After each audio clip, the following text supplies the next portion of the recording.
তারপরে যখন আপনি আপনার নিজ এলাকায় প্রবেশ করবেন, আপনি একটা বিশেষ দোয়া রয়েছে, দোয়াটি পড়েন, লা ইলাহা ইল্লাল্লাহু ওয়াহদাহু লা শারীকা লাহু লাহুল মুলকু ওয়া লাহুল হামদু ওয়া হুয়া আলা কুল্লি শাইইন কাদির।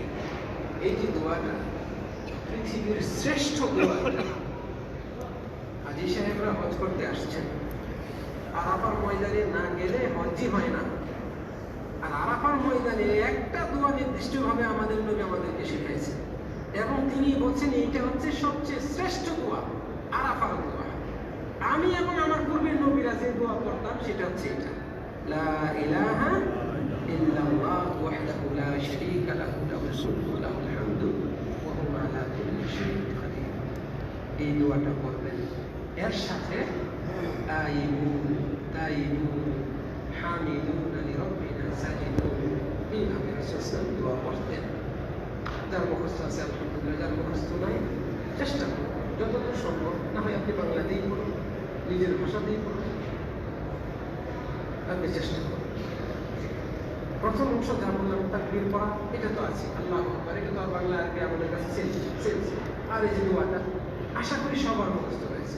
হাজী সাহেবদেরকে আরাফার ময়দানে কোন দোয়াটি বেশি পড়া উচিত রাসূল সাল্লাল্লাহু আলাইহি ওয়াসাল্লাম যে নির্দেশনা দিয়েছেন, আমার মনে হয় না কোনো হাজী সাহেবের এটা মুখস্থ নাই। এখানে আলোচনায় আমি বারবার বলছি, হাজী সাহেবের এটা দূষণীয় একটা ব্যাপার। হজ করতে আসছেন অথচ আরাফার ময়দানে এই বিশেষ দোয়াটা তার মুখস্থ নেই। বাইতুল্লাহ তওয়াফ করার সময় যে বিশেষ দোয়াটা রব্বানা আতিনা ফিদ দুনিয়া, এটা পড়তে, এটা তার মুখস্থ নেই। হাজী সাহেবটা ইহরাম বাঁধার পরে তাকে তালবিয়া পড়তে হবে অনবরত, সেই তালবিয়াটাই তার মুখস্থ নাই। বই দেখে পড়বেন, মুআজ্জিমের কাছ থেকে শুনে শুনে পড়বেন, এই নিয়ত করে রাখেন। এটা হাজী সাহেবের জন্য একেবারে দূষণীয় বিষয়। এই যে দোয়াটা, এটা আপনি পড়েন, লা ইলাহা ইল্লাল্লাহু ওয়াহদাহু লা শারীকা লাহু লাহুল মুলকু ওয়া লাহুল হামদু ওয়া হুয়া আলা কুল্লি শাইইন কাদির। রাসূল সাল্লাল্লাহু আলাইহি ওয়াসাল্লাম এটা বিশেষ করে যে কোনো সফর শেষে যখন নিজের এলাকায় নিজ দেশে ফিরে আসতেন তখন এই আমলটা করতেন। আমরা চেষ্টা করি। এই কথাগুলো বলার উদ্দেশ্য হচ্ছে আপনার সফরটা যেন পরিপূর্ণ হজ্জের সুন্নতের সফর হয়। আল্লাহ তাআলা কবুল করুন। সম্মানিত দিনী, আপনি যখন এইভাবে আপনার এলাকায় পৌঁছে গেলেন, সরাসরি বাড়িতে না ঢুকে কিছু শিষ্টাচারিতা রয়েছে, কিছু আদব রয়েছে, এই আদবগুলো মেনটেন করুন। সরাসরি বাড়িতে না প্রবেশ করে আপনার স্ত্রীকে বা পরিবারের সদস্যদেরকে আগেই জানিয়ে দেন যে আমি অমুক সময় আসতেছি, অমুক সময় আসতেছি। চেষ্টা করবেন দিনের বেলায় যাওয়া। যদিও এখন বর্তমানে রাতে গেলেও যেহেতু যোগাযোগ ব্যবস্থা ভালো, ব্যবস্থাপনা আধুনিক ব্যবস্থাপনা, সমস্যা যেতে পারেন। তো রাসূল সাল্লাল্লাহু আলাইহি ওয়াসাল্লাম সাধারণত দিনের বেলায় এবং সকালে নাস্তার সময়, যেটাকে বলি আমরা চাষের সময়, সালাতুল দুহা, সূর্য ওঠার পরে, এই সময়টাতে রাসূল সাল্লাল্লাহু আলাইহি ওয়াসাল্লাম যেতেন বেশিরভাগ। বলছিলাম যে আপনি সরাসরি বাড়িতে না গিয়ে আপনি আপনার এলাকার বাড়ির পার্শ্ববর্তী মসজিদে চলে যান, এটা সুন্নত। রাসূল সাল্লাল্লাহু আলাইহি ওয়াসাল্লাম সফর শেষে বাড়িতে সরাসরি না ঢুকে কাছের মসজিদে ঢুকতেন, ঢুকে সেখানে 2 রাকাত নামাজ পড়তেন, কিছুক্ষণ বসতেন, আশপাশের মানুষজন আসতো, যতদূর পাশে ছড়িয়ে যেত।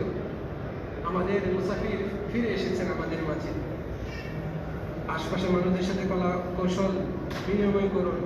আপনার স্ত্রী জেনে গেছে, আপনার স্ত্রী আপনার জন্য প্রস্তুত হবে, চুলগুলো উস্কো খুস্কো রয়েছে, 1.5 মাস যাবত আপনাকে দেখে না, সাজসজ্জা করে নাই, আপনি এখন চলে এসেছেন, সাজবে, চুলগুলো পরিষ্কার করবে, কাটবে, নখগুলো কাটবে, আপনার জন্য ফ্রেশ হয়ে আপনার অপেক্ষায় থাকবে। আপনি মসজিদে আসছেন, 2 রাকাত নামাজ পড়বেন, ওযু করার আগে আপনি ব্রাশ করুন, মেসওয়াক করুন, মুখটা পরিষ্কার করুন। এটা সুন্নাত, এটা আদব, রাসূল আমাদের শিক্ষায়। কত সুন্দর সিস্টেম আপনি দেখেন। এই কথাগুলো আমি মুখ দিয়ে বলছি, কিন্তু এগুলো হাদিসের কথা, এখানে সব হাদিস লেখা আছে, আমি পড়বো আপনাদের কাছে। সময় সংক্ষিপ্ততার কারণে হয়তো 1-2টা দলিল উল্লেখ করব। রাসূলুল্লাহ সাল্লাল্লাহু আলাইহি ওয়াসাল্লামের সাহাবী কাব বিন মালিক রাদিয়াল্লাহু আনহু, তার থেকে বর্ণিত যে রাসূল সাল্লাল্লাহু আলাইহি ওয়াসাল্লাম ইযা কদিমা মিন সাফারিন, তিনি যখন সফর থেকে ফিরে আসতেন, আগমন করতেন, বাদা বিল মসজিদ, মসজিদ দিয়ে শুরু করতেন, ফাসাল্লা ফীহি, মসজিদে তিনি নামাজ পড়তেন। তারপরে বিস্তারিত আছে অন্যান্য হাদিসে, তিনি মসজিদে যেতে 2 রাকাত নামাজ পড়তেন, কিছুক্ষণ বসতেন। এই হাদিসগুলো আসছে এবং মুসলিম শরীফে 716 নম্বর হাদিসে আসছে। যে হাদিসটি উল্লেখ করলাম এটা বুখারী শরীফের 96 নম্বর হাদিস, প্রথম খণ্ডে রয়েছে। তো বলছিলাম পরিবারকে আগেই খবর দিয়ে দেওয়া, যাতে করে আপনার স্ত্রী আপনার জন্য অপেক্ষা করে এবং প্রস্তুতি নেয়, নিজেকে গুছিয়ে নেয়, নিজের সৌন্দর্য সাজসজ্জা করে নেয়, এটাও সুন্নত সম্মত। যার কারণে হতে পর্যন্ত রাসূল সাল্লাল্লাহু বলছেন একটু থামো। সফর শেষে আসছেন, সাহাবীদের একসাথে গণবদ্ধভাবে কাফেলা আসছে, সবাই নিজ নিজ বাড়িতে ঢোকার চেষ্টা করতেছে, চলে যেতে চাচ্ছে। রাসূল বললেন আমহিলু, একটু থামো, হাত্তা তাদখুলু লাইলান, রাতে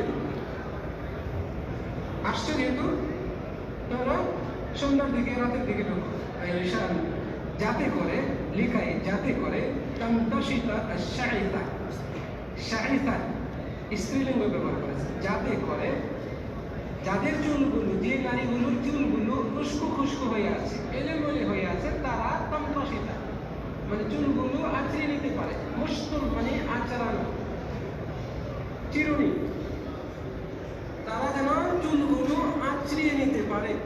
ওয়াতাস্তাহিদ্দাল মুগীবাতু, এবং যে নারীর স্বামী অনুপস্থিত ছিল এই নারীগুলো যেন তাদের খুর ব্যবহার করতে পারে, মানে আবাঞ্ছিত লোম পরিষ্কার করে একটা পরিষ্কার পরিচ্ছন্ন পরিপাটি হতে পারে, এই সুযোগটা দাও। সেই সময় তো মোবাইল ছিল না, আগেই ফোন দিয়ে জানানোর সুযোগ ছিল না, কাছাকাছি আসার পরে বুঝতে পারতো, এলাকায় রুল পড়ে যেত, অমুক চলে আসছে অমুক চলে আসছে, এখন তো আপনি ফোন দিয়ে জানাতে পারেন। তো এটা আপনি দিয়ে দেন, জানিয়ে দেন। আপনি না জানিয়ে হঠাৎ বাড়িতে গিয়ে ওই যে সারপ্রাইজ দিব নামক একটা কুসংস্কার যে আছে, এগুলো করতে দেন না। এই সারপ্রাইজ দেওয়ার মাধ্যমে আপনি রাসূলের অনেকগুলো সুন্নত থেকে বঞ্চিত হচ্ছেন। এগুলো করতেই যাবেন না। আপনার বাবাকে জানান, আপনার মার সাথে কথা বলুন, দোয়া চান, আপনার স্ত্রীকে জানান, ছেলে মেয়েদেরকে জানান, জানিয়ে দিন। জানানোর যুগ এখন সহজেই জানাতে পারি, ফলে যুগের এই নিয়ামত, এটাকে আমরা নিয়ামত হিসেবে ব্যবহার করি, যাতে করে এইভাবে সুন্নতের উপর আমাদের আমলগুলো হতে পারে।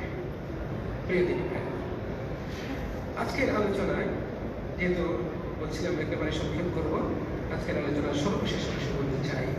সফর শেষে আপনি গিয়েছেন, আপনি আপনার আত্মীয় স্বজন, পাড়া প্রতিবেশী, বন্ধু বান্ধব, আপনার অফিসের কলিগ ইত্যাদি ইত্যাদি, আপনি যে সার্কেলে থাকেন তাদের সাথে প্রবাসা করেন, তাদেরকে আপনি এইখান থেকে গিয়েছেন, মক্কা মদিনা থেকে গিয়েছেন, তাদের জন্য আপনার সাধ্য মতো হাদিয়া নিয়ে যান, আপনার সাধ্য মতো হাদিয়া নিয়ে যান।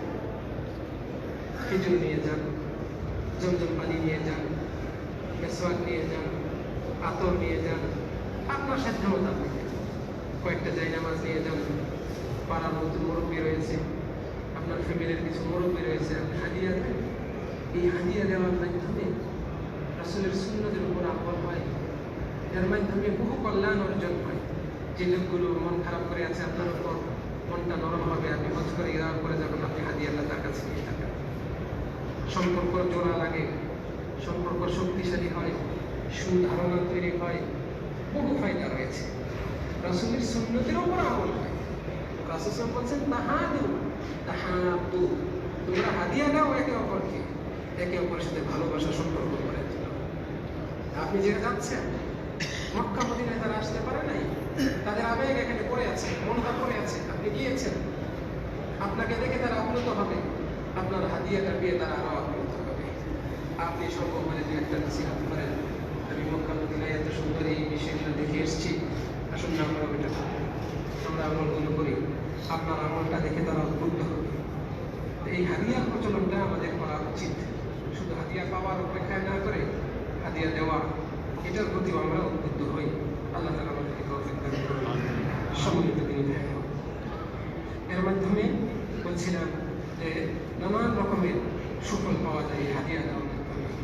হাদিয়া দেওয়া এটা মুমিন মুসলমানদের অন্যতম একটা শিআর, একটা নিদর্শন।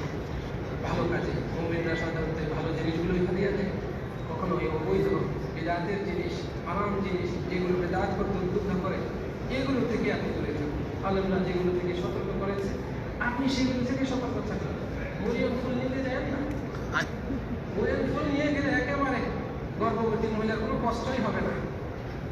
এইটা হাদিয়া দেওয়ার জিনিসটা, এটা বিদাত জিনিস দিচ্ছেন আপনি, কুসংস্কার নিয়ে যাচ্ছেন। বাকি কবরস্থানে কবর জিয়ারত করতে গিয়ে এক মুষ্টি মাটি নিয়ে নিলেন পকেটে, ভাগ করলেন, এটা আমার চাচার বাসায় যাবে, চাষির জন্য পাঠাবো, তোমার জন্য পাঠাবো, হাসি বাসি এগুলো হচ্ছে, এগুলো দিয়ে দেওয়া জিনিস না। বাকি কবরস্থানের মাটি যদি বরকত মনে হতো তাহলে বাকি কবরস্থানে কোনো মাটি খুঁজে পেতাম না আমরা। আপনি বাংলাদেশ থেকে এসে মাটি নিয়ে নিচ্ছেন, আর মদিনাবাসী সৌদি আরবের মানুষগুলো একেবারে এমন বোকা। হ্যাঁ, কিভাবে বুঝাবো আপনাকে? আবেগ দিয়ে ইসলাম পালন করবেন না। ইসলাম প্রতিষ্ঠিত দলিলের উপর, মনে রাখবেন, ইসলাম প্রতিষ্ঠিত কেবলই দলিলের উপর, কোরআন এবং সুন্নাহ। এবং এই আলোকে কুসংস্কার মুক্ত, বিদআত মুক্ত এবং সমাজে ইসলামের নামে চালিয়ে দেওয়া অনুসলামিক কর্মকাণ্ডগুলো থেকে, আমলগুলো থেকে বিরত থাকা তৌফিক দান করুন। আমিন। যা আমরা বিভিন্ন আলোচনায় শুনেছি, আল্লাহ রাব্বুল আলামিন আমাদের আজকের এই মজলিসে উপস্থিত সকলের আমলনামায় এমন মজলিসে বসার ফজিলত, সওয়াব লিপিবদ্ধ করুন এবং এটাকে নাজাতের ওসিলা করে দিন। আমরা আগামীকালকে ঠিক এই জায়গায় মাগরিবের সালাতের পর পরই অল্প সময়ের জন্য পরিবেশ করা হবে। আপনারা নিজেরা আসবেন, আপনার সঙ্গী সাথীদেরকে সাথে করে নিয়ে আসবেন, এই খবরটি আপনারা প্রচার করবেন, এই কামনা করছি আপনাদের কাছ থেকে। আল্লাহ রাব্বুল আলামিনের কাছে আবারও আমাদের সকলের সব আমলগুলোর জন্য কবুল হয় এই কামনা রেখে আলোচনা শেষ করছি। أقول قولي هذا وأستغفر الله لي ولكم ولسائر المسلمين من كل ذنب فاستغفروه إنه هو الغفور الرحيم. السلام عليكم ورحمة الله وبركاته.